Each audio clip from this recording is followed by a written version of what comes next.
Bienvenue dans MCE News. Au sommaire de cette édition, qui est le jeune créateur de mode le plus prometteur? Réponse lors du podium jeune styliste. Dernier coup de ciseau, ultime retouche avant le défilé, c'est peut-être leur carrière que jouent ce soir les 15 candidats du podium jeune styliste 2012. Sélectionnés parmi 200 prétendants, ces jeunes créateurs sont peut-être l'avenir de la couture internationale. En fait, je me suis inspirée de mon propre univers pour cette robe.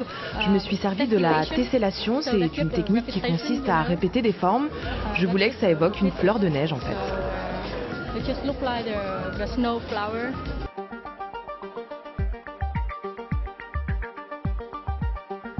En seulement 100 jours, les candidats ont rivalisé d'imagination pour créer chacun 3 tenues, thème imposé la schizophrénie. Dans la salle, 400 personnalités des médias, de l'art et de la mode.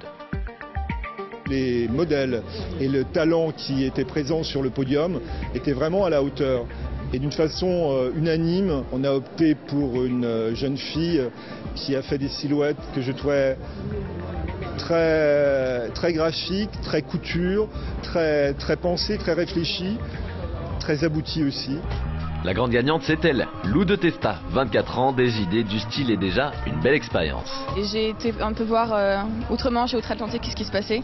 Un petit tour chez Vivienne Westwood à Londres et puis à New York chez Vogue. Et je suis rentrée à Paris et j'ai commencé à songer à créer ma marque. Lou compte donc sur sa victoire pour valoriser son travail. À la clé du podium jeune styliste, la formation qui lui permettra peut-être de booster sa marque. C'est vrai que c'est pas évident quand on a une approche créative, ou quand on est créatif, on n'a pas forcément des bases pour créer sa propre entreprise.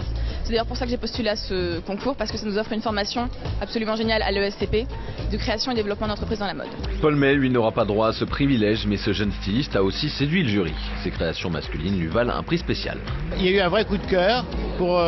C'est pas évident de faire de la mode pour hommes. Je pense qu'il le mérite aussi, donc c'est aussi un garçon à suivre. Je suis toujours honoré de voir autant d'envie de ces jeunes de créer à la fois des collections et créer également des entreprises. Mais dans un monde qui ne distingue que les plus grands, l'avenir ne se dessine pas toujours dans la création. Il n'y a pas forcément que la création de vêtements qui m'intéresse, il y a aussi tout ce qui est création d'images, création d'histoires autour d'un défilé.